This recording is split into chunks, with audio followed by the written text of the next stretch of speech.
Hello, my name is Jesus Aranda, and this is Assignment 3, Navigating a PR Crisis.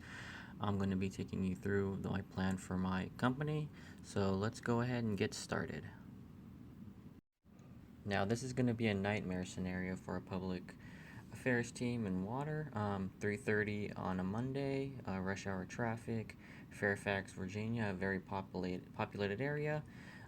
The main service line beneath Main Street breaks, so a very busy street for commuters, and water being a disruptive factor. 3 out of 5 traffic lanes have been closed down, so again, that's going to add to the gridlock. The commuters are angry. The local news media is going to be calling me and my boss to try and figure out what's going on. Basically, it's going to be a PR disaster or a PR crisis, whichever you prefer.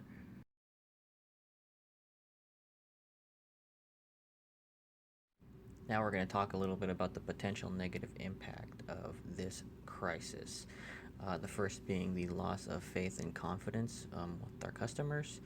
The other is going to be the high volume of complaints to the county government, trying to figure out what's going on. We have a lot of people breathing down our necks. Additional time and resources needed to respond to the customer responses, i.e., our customer service. So it's going to be a big, big nightmare. We got to do something. But what can be done? So, what can be done? I propose the following. First, we're going to have to identify the key personnel for communication and data gathering. We're going to need to know who to talk to and when. Public Affairs is going to be doing the heavy lifting, and they're going to talk to the crew chief in charge of the break.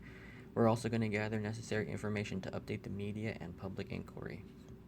We're also going to go through things like location of the main break, how many customers are going to be out of service.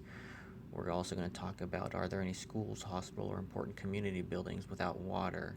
How long is the service expected to be out? And another question is, who is the best point of contact? In terms of who to talk to for media, it's always going to be the Public Affairs Office. In this case, my boss, the Public Affairs Officer, Susan Miller, or myself, Jesse Aranda, the Public Information Officer. When it comes to identifying the target audiences, we're going to have internal and external. We're going to talk about internal first. The internal communication is going to be kept small. It's going to not need to be out by too large a group of people, because that might dilute the impact of the information and gathering the information and spreading the information in the best possible way. So we're going to keep that number small to the people who have the skill, training, and authority to speak on behalf of the organization.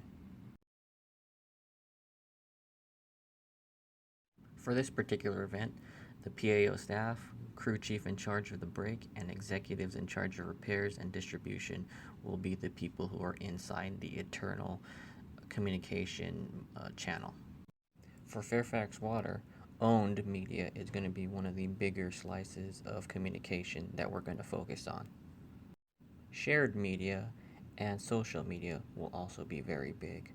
Shared and owned media are the biggest channels we have to get our message out. Our social channels are limited at this time, but will expand in the future.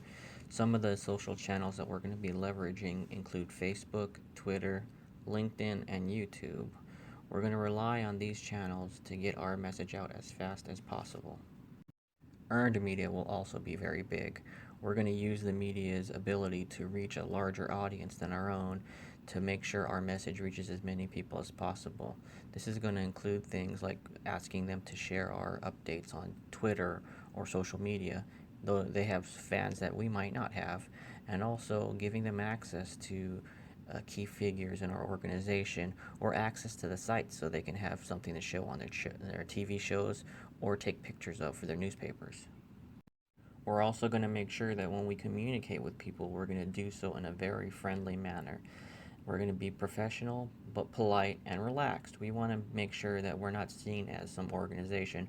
We're seen as friends, peers, members of the community. That way, communication will be much more open and much more honest. All in all, I believe this strategy works very well because it shows the customers that we actually care about their problems, we care about their concerns, and we're taking it seriously. They're going to see that we respond very quickly, that we actually value what they have to say, and that we offer them value in return, they're going to be able to look to our channels and know that they can rely on us in times when they might not be able to get information anywhere else. That's going to be the key to making sure that we communicate effectively and our customers will depend on us and rely on us and refer us to other people. Of course, I mustn't forget to say thank you. Thank you for taking the time to review my presentation, and I hope you have a great day.